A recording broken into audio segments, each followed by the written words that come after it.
तर मित्रांनो, घरोघरी मातीच्या चुली या मालिकेच्या नवीन आजच्या भागामध्ये आपल्याला असं पुढे पाहायला मिळणार आहे. इकडे ते नानासाहेब सर्वांवर चिडत असतात. त्या सर्वांचा राग ते करत असतात. ते म्हणतात की खरं तर मी तुम्हाला आत्ता निक्षून सांगत आहे, मी हे लग्न बिलकुलही होऊ देणार नाही. मला हे लग्न मान्यच नाहीये.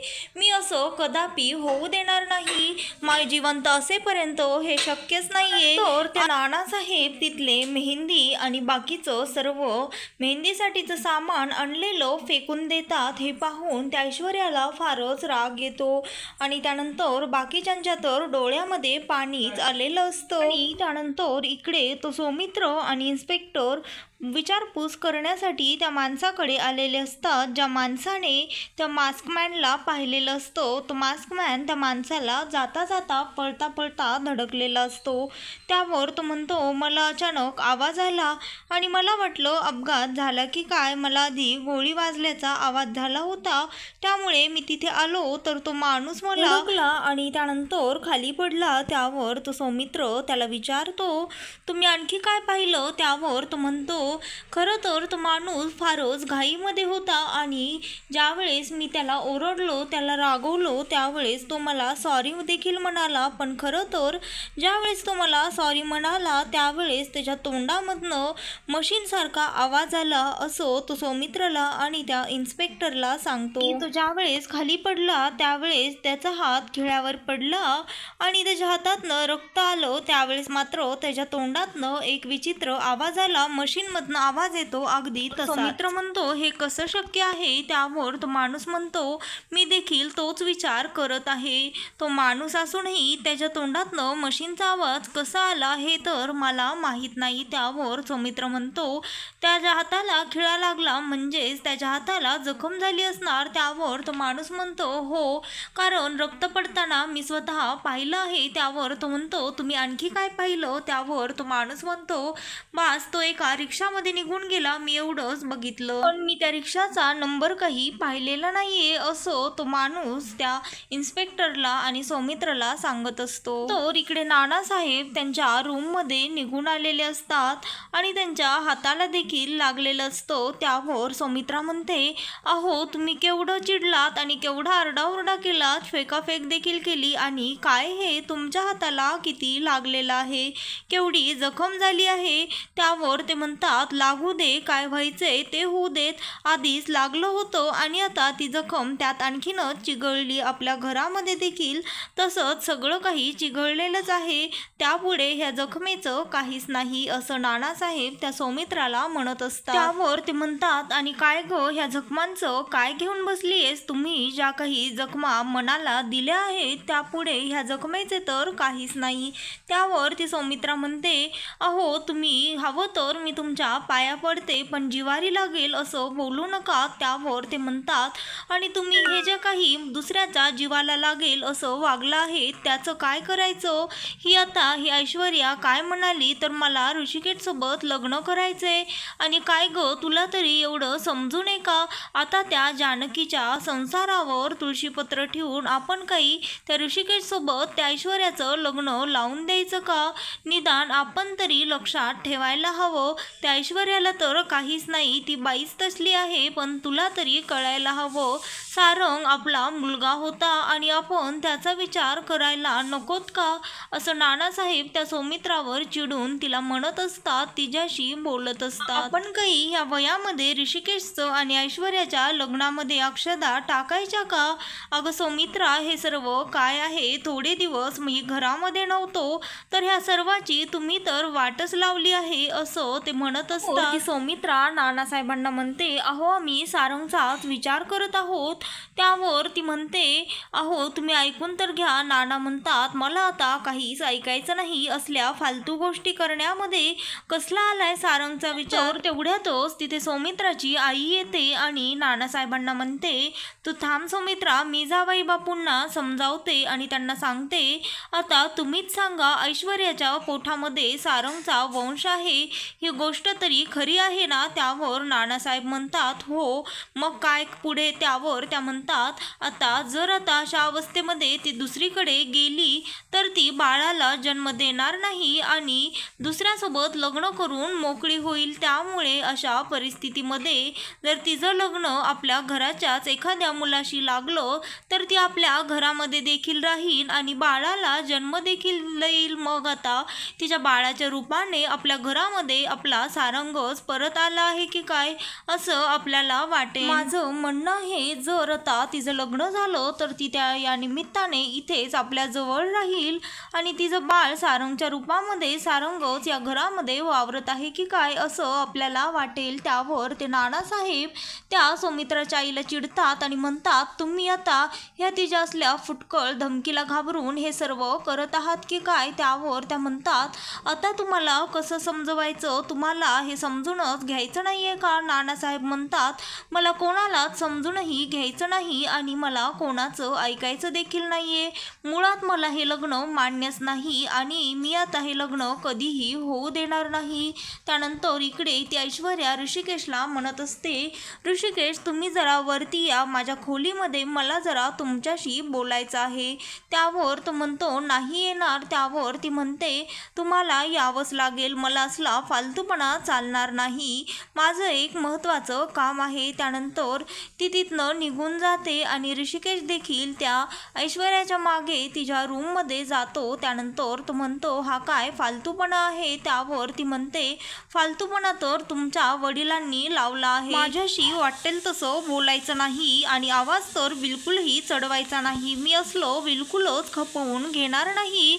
सर्वांसमोर तुमच्या वडिलांनी माझी लाज काढली, मी काय इथे रस्त्यावर पडली आहे की काय. त्यावर तो म्हणतो नीट आधी बोलण्यासाठी नीट वागावं लागतं, मग आपल्याशी इतर लोक चांगलं बोलतात असं तो ऋषिकेश त्या ऐश्वर्याला सांगत असतो. तर सगळ्यांशी चांगलं वागायचा प्रयत्न कर. त्यावर ती म्हणते मला जे हवं असतं ते मी मिळवते आणि जे मला पाहिजे त्यासाठी ते मिळवण्यासाठी मी काहीही करू शकते. ऋषिकेश मी तुम्हाला आधीच सांगत आहे, त्यामुळे गुपचूप खाली जा आणि तुमच्या म्हाताऱ्या बापाला खाली जाऊन समजवा. त्यावर तो म्हणतो ऐश्वर्या तू तुझ्या लिमिट क्रॉस करू नकोस आणि नीट बोल. त्यावर ती म्हणते हो मला आता काहीच माहीत नाही, तुम्हाला जर त्या जानकीची आई जिवंत पाहिजे असेल तर तुम्ही खाली जायचं आणि तुमच्या बापाला जाऊन समजवायचं, नाहीतर ज्या दिवशी हे लग्न होणार नाही त्या दिवशी तुमच्या जानकीची आई मेली म्हणून समजा आणि ही काळ्या दगडावरची पांढरी रेष आहे.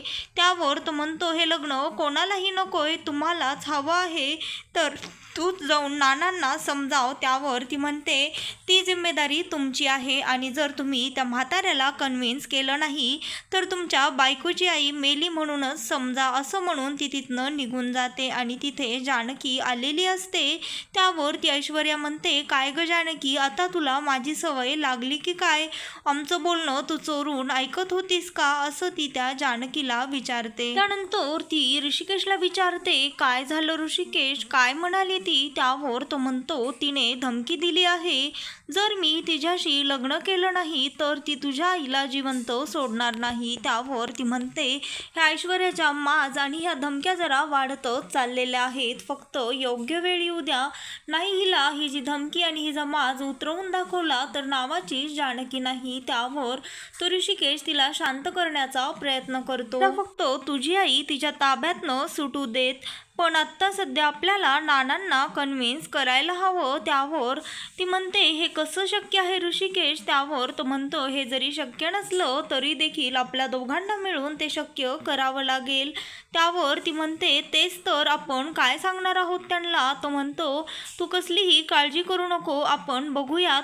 त्यावर ती म्हणते मला वाटतं ऋषिकेश आता आपण हे नाटक नको करायला, हे नाटक इथे संपवूयात आणि खरं काय ते सर्वांना सांगूयात. त्यावर ती म्हणते ही तर माझीच चूक आहे, हे नाटक करायचं माझीच आयडिया होती, पण आता असं वाटतंय ह्या नाटकामुळे आपण सर्व काही गमावून बसू. त्यावर तो ऋषिकेश तिला शांत करतो आणि म्हणतो तू इथे बस, तू माझ्यासोबत आहेस ना, मग आता आपण दोघं मिळून काहीही करू शकतो. आणि त्यानंतर तिच्या हातावर मेहंदी काढतो, मेहंदीने ऋषिकेशचं नाव टाकतो. त्यावर तो म्हणतो मी आता माझं सर्वात जास्त जिच्यावर प्रेम आहे तिच्या तिच्या हातावर देखील माझं नाव टाकलेलं आहे आणि आता या जगातली कोणतीही ताकद आपल्याला वेगळं करू शकत नाही. पण जानकी, तुझ्या आईला जर मिळवायचं असेल तर आपल्याला नानांना काहीही करून समजून सांगावंच लागेल. तू माझी साथ देशील ना यामध्ये? त्यावर ती म्हणते हो. त्यावर ती विचारतो, खरं तर जानकी, तूच म्हणत असतेस ना रस्ता कितीही कठीण असला तरी देखील हार मानायची नाही. मग आता तू असं गळून जाऊ नकोस, असं तो त्या जानकीला सांगत असतो. आणि इकडे मायाला आणि त्या लताबाईंना त्या गुंडांनी गरजेचं सामान, खाण्याचं सामान आणून दिलेलं असतं आणि तो म्हणतो आणखी काही लागणाऱ्या वस्तू असतील तर त्याची लिस्ट करून बाहेर खिडकीच्या टाका. त्यावर ती म्हणते मला इथे का आणलं आहे? मला माझ्या मुलीला भेटायचं आहे. आणि त्यानंतर ती बघते त्याच्या हाताला काहीतरी जखम झालेली आहे. त्यावर ती विचारते तुमच्या हाताला हे सर्व काय लागलं आहे? तुमच्या हातातनं तर रक्त देखील येत आहे. त्यावर तो म्हणतो तुम्हाला माझी एवढी काळजी करण्याची काही एक गरज नाही आहे. तुम्ही तुमचं बघा आणि जास्त जवळीक साधण्याचा प्रयत्न करू नकात. आणि जर अतिशहाणपणा करायला गेलात तर पुन्हा जे सामान आतमध्ये येत आहे ते देखील येणार नाही, असं तो माणूस त्या लताबाईला सांगत असतो. आणि इकडे तिच्या हातामध्ये तो कागद बघतो आणि म्हणतो यामध्ये काय आहे? त्यावर तो घेतो हिसकून त्या लताबाईच्या हातातनं आणि त्या जानकीचं चित्र त्या कागदावर पाहून तो म्हणतो हे काय आहे? हे कोणाचं चित्र आहे आणि हे का काढलं आहे? असं म्हणून तो कागद तो माणूस फाडून त्या लताबाईच्या अंगावर फेकून देतो. त्यावर तो म्हणतो असली हुशारी इथे करायची नाही आणि यानंतर जर असले चित्र वगैरे काढले तर ही जे सामान आणण्यासाठी, लिस्ट करण्यासाठी वही पेन दिला आहे तो देखील मिळणार नाही. आणि ती लताबाई रडत असते आणि म्हणत असते माझ्या मुलीची मला आठवण येते म्हणून मी ते चित्र हिला काढायला लावलं होतं, पण तुम्ही तर ते देखील फाडून टाकलं माझी जानकी, असं म्हणून ती लताबाई रडायला लागते. आणि इकडे नानांकडे ऋषिकेश आणि जानकी नानांना समजवण्यासाठी आलेले असतात. त्यावर ती जानकी म्हणते नाना माझं ऐकून तर घ्या. त्यावर नाना म्हणतात तू आता मला बोलण्याचा अधिकार गमावून बसली आहेस. त्यावर ऋषिकेश त्यांना म्हणतो एकदा आमचं बोलणं तरी ऐकून घ्या. त्यावर नाना म्हणतात आणखी काय बोलायचं आणि बघायचं बाकी ठेवलं आहे तुम्ही? माझ्या येण्याची वाट तरी बघायची. आणि काय रे ऋषिकेश, तू हे सर्व करण्यासाठी कसा तयार झालास?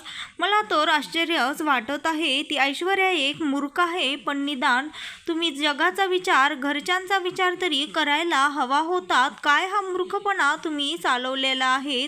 तुम्हाला एवढी साधी गोष्ट कळू नये का? जर उद्या हे असं झालं तर लोक काय म्हणतील? आपल्या तोंडामध्ये शेण घालणार नाहीत का? असं तो त्या जानकीला म्हणत असतो.